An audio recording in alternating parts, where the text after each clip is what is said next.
오늘 본문은 큐티 제목과 똑같습니다. 여기 있는 것이 좋사오니. 여러분, 여기 있는 것이 좋습니까? 밝게 웃어주시네요. 힘이 납니다. 다시 한번 물어야죠. 여기 있는 것이 좋습니까? 여기가 제일 안전해요. 나가면 바로 죄 짓잖아요. 그나마 여기에 있으니까 그나마 죄를 안 짓는 거죠. 오늘 본문 2절은요, 엿새 후로 시작을 합니다. 엿새 후는 어떤 일이, 엿새 전이죠, 그러니까. 엿새 전에는 무슨 일이 일어났을까요? 지난 토요일 큐티 본문이었어요. 마가복음 8장 27절, 28절에 있는 사건입니다. 당시에 예수님에 대한 소문이 있었어요. 우리도 우리에 대한 소문이 어떤 소문일까요? 예수님에 대한 소문이 있었습니다. 예수님은 그 소문이 어떤 소문인지 알고 싶으셨어요. 그 당시에는 예수님에 대하여 어떤 소문이 있었냐면 세례 요한이나 아니면 엘리야 같은 위인, 그리고 그게 아니면 선지자 중에 한 분이라고 여겼습니다. 소문은 소문이고 예수님께서는 제자들은 그러면 어떤 생각을 하고 있는지 물으셨어요. 이때 베드로가 주는 그리스도이십니다라는 고백을 합니다. 이 사건은 가이사라 빌립보에서 일어났어요. 그리고 이곳에서 예수님의 첫 번째 순환을 예고를 하십니다. 그 직후 예수님은 인자가 고난을 받고 버림을 받고 죽임을 당하고 사흘 만에 살아날 것을 말씀을 하십니다. 그리고 이어서 이렇게 말씀을 하시죠. 아무든지 나를 따라오려거든 자기를 부인하고 자기 십자가를 지고 나를 따를 것이니라 라는 말씀을 하십니다. 엿새 후는 자세히 살펴보면 순서가 있다는 것을 알 수 있습니다. 베드로의 신앙 고백과 그리스도께서 고난을 받는다는 예수님의 순환과 십자가 예고가 있었고, 다음에 일어난 일은 너희도 십자가를 져야 한다. 앞으로 제자들이 어떻게 살아야 하는지에 대한 말씀 후입니다. 그리고 오늘 그 엿새 후에 베드로와 요한과 야고보를 데리고 따로 높은 산에 올라가셔서 영광의 모습을 보여주십니다. 오늘 저와 여러분이 반드시 기억해야 할 것은 십자가 뒤에 영광이 있다는 것과, 그래서 고난의 길이 틀린 길이 아니라는 그 믿음입니다. 자, 그렇다면 이제 엿새 후에 일어난 사건으로 우리가 같이 들어가 보도록 하겠습니다. 첫 번째로 일어난 일이 있습니다. 그것은 예수님의 변형과 무슨 말을 할지 모르는 제자들입니다. 2절, 3절, 6절 읽어드리겠습니다. 엿새 후에 예수께서 베드로와 야고보와 요한을 데리시고 따로 높은 산에 올라가셨더니 그들 앞에서 변형되사 그 옷이 광채가 나며 세상에서 빨래하는 자가 그렇게 희귀할 수 없을 만큼 매우 희어졌더라. 이는 그들이 몹시 무서워함으로 그가 무슨 말을 할지 알지 못함이더라. 아멘. 변화산에 올라가신 예수님께서는 제자들 앞에서 변형되셨습니다. 예수님의 영광이 드러난 거예요. 그 현상으로는 옷이 광채가 났는데 세상에서 빨리하는 자가 그렇게 희귀할 수 없을 만큼 매우 희어졌다고 합니다. 또한 이것은 사람이 아무리 힘을 쓰고 뭐 용을 써도 아무리 표백을 하려고 해도 만들 수 없는 흰 빛을 말합니다. 과탄탄소다 여러분들 많이 쓰시나요? 저는 좀 씁니다. 누렇게 되면. 과탄산소다도, 베이킹소다도, 레몬도, 달걀 껍질도, 그리고 또 중동의 뜨거운 태양도, 인간의 어떤 노력도 이 빛을 만들어낼 수는 없습니다. 왜냐하면 이 빛은 씻어서 생긴 것이 아니라 본래 하나님이신 예수 그리스도의 영광이었기 때문입니다. 이것은 변화를 말하지 않아요.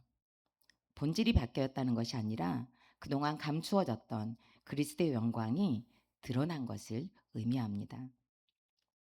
그런데 이상하죠?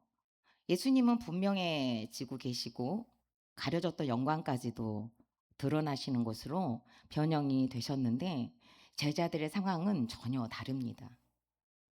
특히 예수님께서 엘리야와 모세와 더불어 말씀하시는 모습을 지켜본 베드로가 엿새 전에는 주는 그리스도라고 고백을 했었는데요. 오늘은 초막 셋을 짓자는 제안을 하고 있습니다.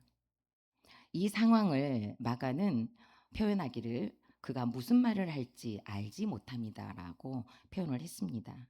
우리가 쉽게 우리말로 표현을 하자면 횡설수설하고 있다는 것을 말합니다. 왜 그랬을까요? 제자들이 졸다가 무서웠어요. 지금 조시나요? 벌써부터 졸면 안 되겠죠. 제자들이 졸다가 이 광경이 너무 무서웠던 거예요. 너무 두려웠어요. 그럼에도 이 순간을 붙잡고 싶은 마음이 있었던 것 같아요. 얼마 전에 예수님께서 십자가를 말씀하셨는데 십자가가 뭐가 됐던지 간에 지금의 영광스러운 산에 머물고 싶었던 것 같습니다. 제자들은 예수님의 영광스러운 변형을 목격했음에도 불구하고 예수님께서 말씀하신 십자가 없는 영광을 생각했고 고난 없는 축복에 집중이 되었습니다. 본문을 통해 지금 저를 비춰본다면 하나님께서는 2019년도에 친정 어머니를 저에게 보내시는 것으로 변현되셨던 사건으로 묵상이 되었습니다.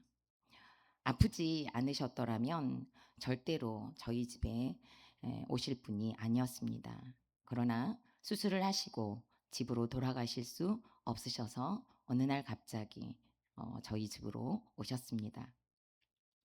친정 어머니와 살면서 저는 무슨 말을 할지 모르는 제자들의 모습이라도 되었으면 좋으련만 저는 전혀 변현된 모습으로 생각하지 못했습니다.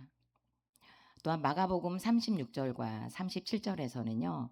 어린아이 하나를 데려다가 그들 가운데 세우시고 안으시며 제자들에게 이르시되 누구든지 내 이름으로 이런 어린아이 하나를 영접하면 곧 나를 영접함이요 누구든지 나를 영접하면 나를 영접함이 아니요 나를 보내신 이를 영접함이니라 라고 말씀을 하셨습니다. 마가복음 9장의 말씀으로 본다면 하나님께서는 어머니를 어린아이의 모습으로 저에게 보내시기도 하셨다는 것으로도 해석이 됩니다. 영접하라고 보내셨습니다. 어머니를 영접하는 것은 예수님을 영접하는 것이고 곧 하나님 아버지를 영접하는 것이었는데 저는 그것을 깨닫기보다는 상처와 피해의식을 먼저 깨달았습니다. 함께 살면서 잃어버렸던 어린 시절이 되살아나 정신과를 가고 공황 증상을 경험하고 약을 먹고 싶어서 병원을 가고 자살 충동과 어머니를 죽이고 싶은 충동과 싸우는 시간을 보냈습니다. 무슨 말을 할지 모르는 제자들의 모습이 아니라 어머니께 당했던 사건들을 쏟아내느라 방언이 터진 시간을 보냈습니다. 무슨 말을 할지 모르는 저에게 목사님께서는 계속 품어야 한다고 외쳐주셨는데 정말 들리지 않았습니다. 1초도 보기 힘들 정도로 어머니를 미워했습니다. 미워하면 지옥을 산다는 것을 스스로 경험하는 시간이기도 했습니다. 그 미움을 견디다 못해 무릎을 꿇고 미워해서 죄송하다고 하며 용서해 달라고도 했지만 잭과 콩나무에서 나오는 콩나무를 여러분 아십니까? 얼마나 빨리 자라는지 그 다음날 하늘까지 닿을 정도로 자랐다는 동화에 나오는 콩나무가 있습니다.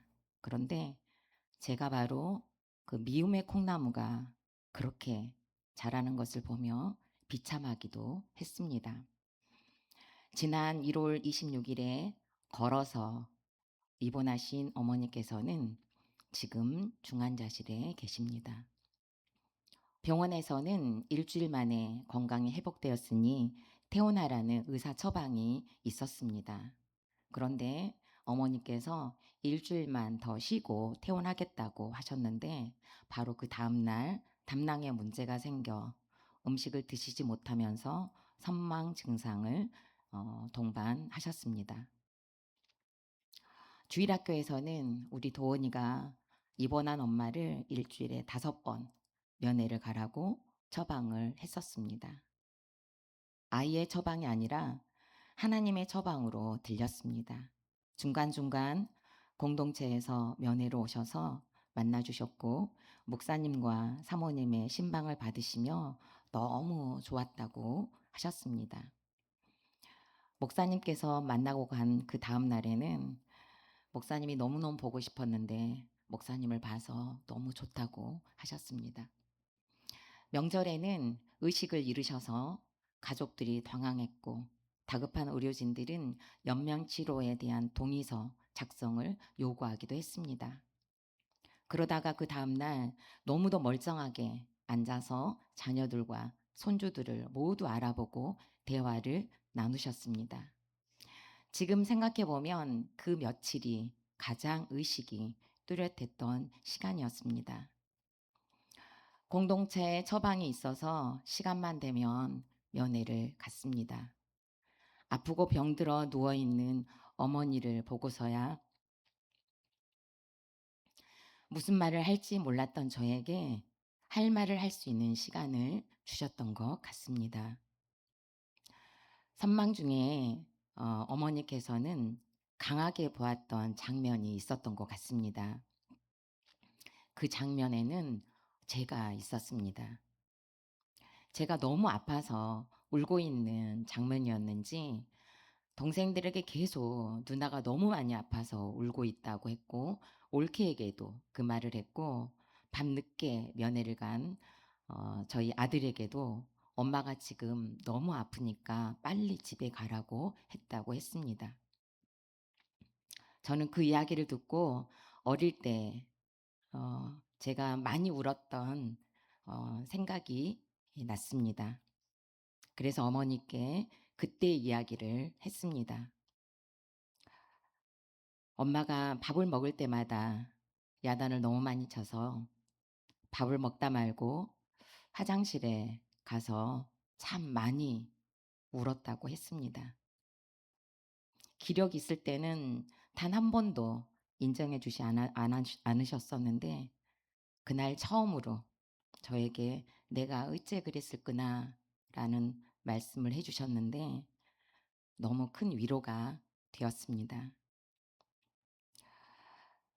엄마가 힘들어서 그랬는데 힘든 엄마를 이해하지 못해서 죄송하다고 말씀을 드리고 어릴 때부터 때를 쓰지 못했는데 나이가 먹어 엄마께 때를 부린 것도 죄송하다고 저를 용서해 달라고 말씀을 드렸습니다.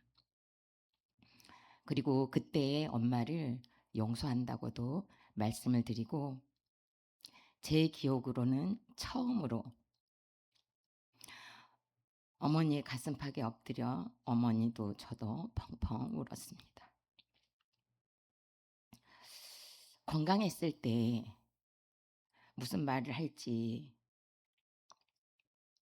알았더라면 얼마나 좋았을까요? 그때는 사실 알았어도 해주기 싫었습니다. 그리고 정말 여러분들이 다 아시겠지만 정말 안 됐습니다. 변연된 예수님의 모습으로 어머니가 보이지 않았습니다. 어린아이로도 보이지 않았습니다. 100%의 죄인이었던 저는 상처와 폐의식에 초막만 짓고 복수심에 초막을 짓고 폐륜에 초막을 짓느라 횡설수설했던 시간이었던 것 같습니다. 질문합니다. 나는 어떤 초막을 짓고 있습니까? 내가 얻고 싶은 영광은 무엇입니까? 지금 나의 십자가는 무엇이고 누구입니까? 오늘 나에게 허락하신 고난이 나에게 주신 최고의 축복이라는 것이 온전하게 믿어지십니까? 두 번째로는 그의 말을 들으라고 하십니다. 7절과 8절입니다. 마침 구름이 와서 그들을 덮음에 구름 속에서 소리가 나되 이는 내 사랑하는 아들이니 너희는 그의 말을 들으라 하는지라. 문득 둘러보니 아무도 보이지 아니하고 오직 예수와 자기들 뿐이더라. 아멘. 무서워 떨고 무슨 말을 하는지 알 수 없이 행설수설하는 제자들 앞에 마침 구름이 와서 덮습니다. 그리고 소리가 납니다. 이는 내 사랑하는 아들이니 너희는 그의 말을 들으라. 이는 내 사랑하는 아들이니 그의 말을 들으라. 하고 하시는 말씀이었습니다. 구약에서 구름은 하나님의 임재를 상징하는 쇠키나 영광의 구름입니다. 이스라엘 백성들이 출애굽을 하는 동안 광야에서 이스라엘 백성들을 절대로 홀로 두지 않으시고 구름 기둥과 불 기둥으로 덮으시며 인도하셨고 쉬지 않고 말씀을 하셨습니다. 조금 전에 보았던 모세도 사라지고 엘리야도 사라졌습니다. 하나님의 음성과 예수님 뿐이었습니다. 하나님의 음성은 초막을 지으라고 하지 않으십니다. 그리고 변화산에 머물라고도 하지 않으십니다. 뭐라고 하십니까? 들으라고 하십니다. 들으라고. 얼마 전에도 목사님께서 설교 중에 들으라는 것은 귀로 듣는 것만을 의미하지 않는다고 하셨습니다. 손과 발이 가는 순종을 포함한다고 하셨죠. 말씀을 듣는다는 것은 그러니까 삶이 달라지고 변화하는 모든 과정을 가리킵니다. 은혜 받았다고 하면서 감동만 할 것이 아니라 순종으로 나아가야 하는 것이고 큐티에 꽂힌 적용을 하는 것입니다. 신앙의 깊이는 눈물의 양이 아니라 순종의 깊이로 측정된다는 말이 정말 마음에 와 닿았습니다. 다시 말씀드려 주일날 예배를 통해 은혜를 충만하게 받았어요. 그러면 교회 밖을 나서는 순간부터 다시 일상을 살기 위해 집을 나서는 그 월요일의 삶으로 얼마나 내가 은혜를 받았는지가 증명이 된다는 거예요. 그냥 그날 호로록 하는 게 아니라 그 시간을 지난 시간이 은혜를 증명을 한다는 것입니다. 여러분 혹시 신앙의 거장이 라고 불리는 C.S. 루이스 이름을 들어보셨죠? 누군지 모르지만 여튼 들어봤잖아요. 목사님께서 되게 말씀을 많이 하셨어요. 어, 그에게 구름이 덮이는 시간이 있었습니다. 그는요 늦은 나이에 이미 아이가 있는 여인과 결혼하고 결혼 생활이 오래 지속되지 않은 때 사랑하는 아내를 잃었을 때 그가 정말 무너졌습니다. 그의 이야기를 담은 영화를 작년에 이제 넷플릭스에서 보았습니다. 제목은요 섀도우랜드입니다. 제가 영어를 좀 잘 못해요. 근데 조금 읽을만 하더라고요. 섀도우랜드. 이게 해석을 해보니까 그림자의 땅이래요. 이때 암으로 아내를 잃고 루이스가 절규를 합니다. 아내를 보내고 나서 신앙의 회의가 찾아와요. 그래서 그가 내가 믿었던 하나님은 어디 계신가라는 그 지점을 찍습니다. 그의 인생 위에 정말 짙은 구름이 드리웠습니다. 그래서 이때 루이스는 기도가 막혔고 하늘이 닫힌 것 같았습니다. 그곳 구름이 덮인 그 사건이 바로 루이스에게는 섀도우랜드, 그림자의 땅이었습니다. 그런데 여러분 생각해 보세요. 그림자는 언제 생깁니까? 빛이 있을 때 생기지 않습니까? 완전한 어둠에는 그림자가 없습니다. 그림자는 빛이 존재할 때만 생깁니다. 루이스에게 있어서의 고통은 빛이 사라졌기 때문이 아니라 빛이 너무 가까이에 있었기에 생긴 그림자였습니다. 루이스는 구름이 덮인 그 자리에서 도망치지 않습니다. 그림자의 땅에서 무릎을 꿇었고 그 그림자의 땅에서 더 깊은 하나님을 만났습니다. 그는 나중에 이렇게 고백을 합니다. 하나님은 고통을 통해 우리에게 확성기로 말씀하신다. 조용한 날에는 들리지 않던 하나님의 음성이 상실의 구름 속에서 분명하게 더 또렷하게 들렸습니다. 그래서 이 유명한 말이 바로 아내를 잃은 슬픔에서 나온 고백이었습니다. 성도 여러분, 변화산에서도 구름이 덮었습니다. 그래서 제자들은 두려웠어요. 그러나 그 구름 속에서 하나님의 음성이 들렸습니다. 구름은 하나님의 침묵이 아니었습니다. 구름은 영광의 그림자였고 예수님만 보이도록 하셨습니다. 혹시 지금 여러분의 인생에 섀도우랜드, 그림자의 땅이 있습니까? 사랑을 잃고 건강을 잃고 계획이 무너지고 기도가 메아리처럼 돌아옵니까? 그러나 저와 여러분이 기억해야 합니다. 그림자는 빛이 가까이 있다는 증거입니다. 구름은 하나님의 부재가 아니라 하나님의 임재입니다. 우리는 가장 먼저 간절히 어서 빨리 구름이 걷히기를 기다립니다. 해석이 먼저가 아니라 해결이 급급할 때가 사실은 너무 많습니다. 그러나 하나님은 구름 속에서 말씀하신다는 것을 정말 기억하셔야 합니다. 우리를 덮고 있는 구름은 끝이 아니라 하나님의 음성이 들리는 자리이며 지금 내가 들어야 할 말씀이 있다는 증거가 되는 것입니다. 질문합니다. 나는 말씀을 듣고 있습니까? 단지 알고만 있습니까? 나를 덮고 있는 구름은 무엇입니까? 구름 속에서 들린 말씀이 있습니까? 나는 말씀보다 더 크게 들리고 말씀보다 더 급히 보이는 것은 무엇입니까? 돈, 자존심, 두려움, 경제적 염려, 자녀 문제, 건강 염려들이 먼저 보입니까? 세 번째로는 십자가의 때를 알아야 합니다. 9절 말씀입니다.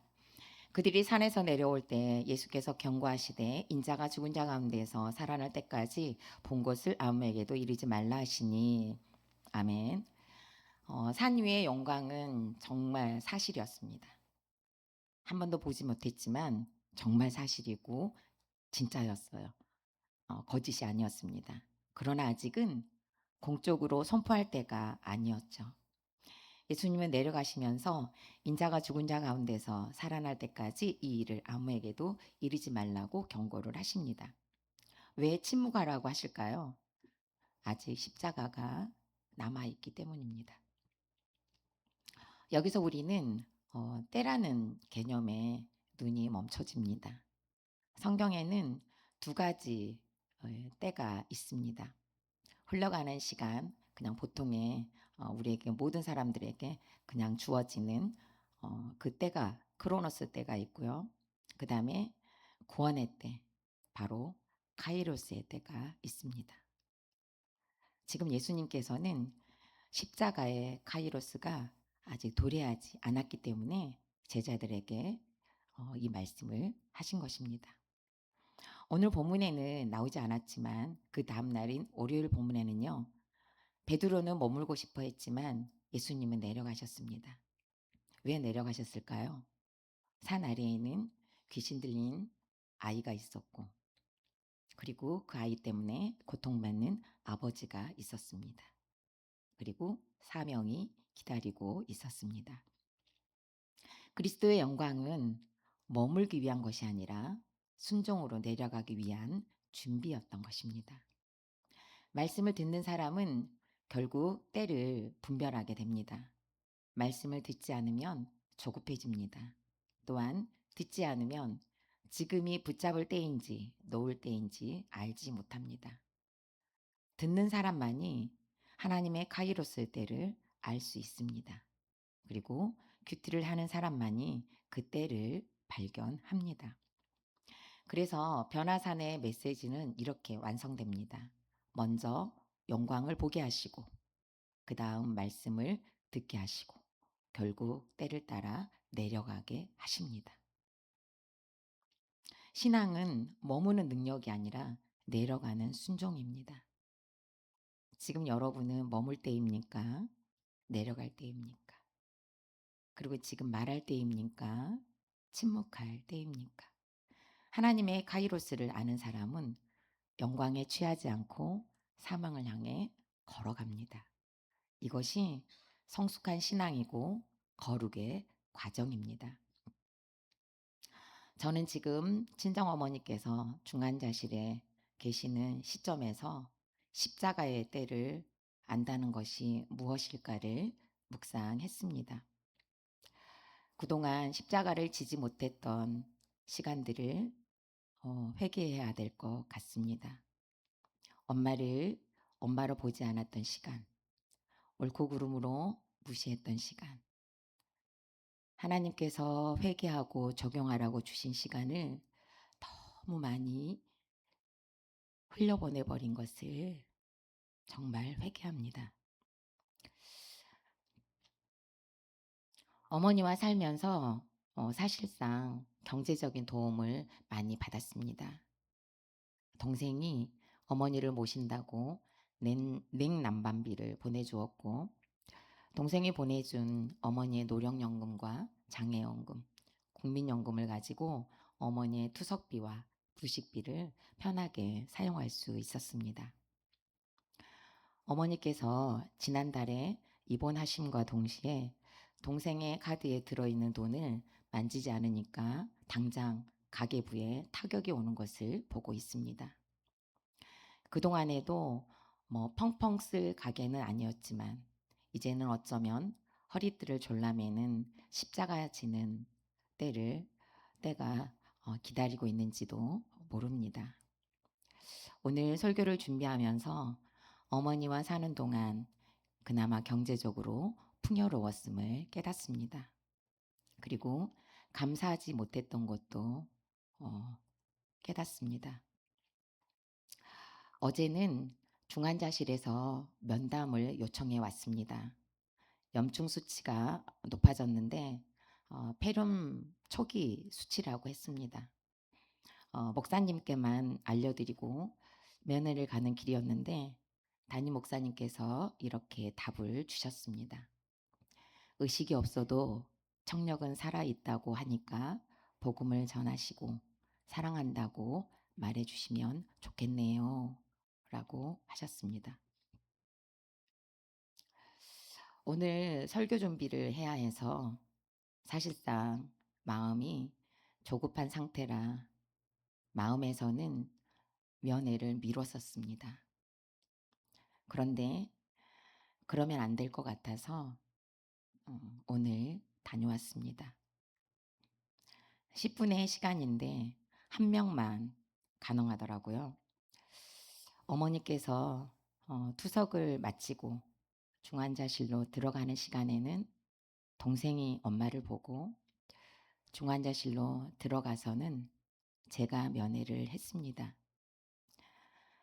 의식은 전혀 없으시고 오늘 투석을 마치셨는데도 손이 너무 퉁퉁 부어 있었습니다. 그리고 손을 만졌을 때 온기가 하나도 느껴지지 않을 정도로 손이 차가웠습니다. 제가 스텐을 되게 좋아하거든요. 근데 그 스텐 만졌을 때 느낌처럼 너무너무 차갑더라고요. 의식이 없는 어머니의 귀에 대고 엄마 그동안 고생했어요. 진짜 고생 많았어요. 잘해드리지 못해 죄송합니다. 그리고 엄마 사랑합니다. 라고 몇 번이고 말씀을 드렸습니다.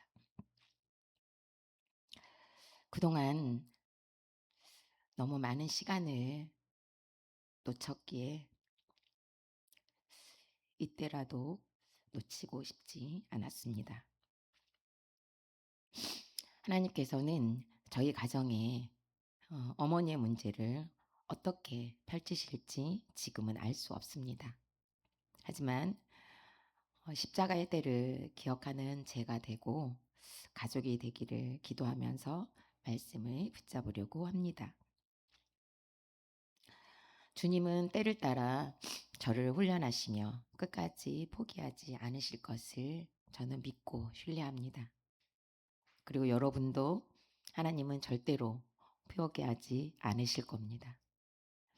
산에서 내려갈 때가 있고 십자가에 죽을 때가 있고 다시 살아날 때가 있다고 하십니다. 오늘 지금 이 시간은 하나님의 카이로스의 때입니다.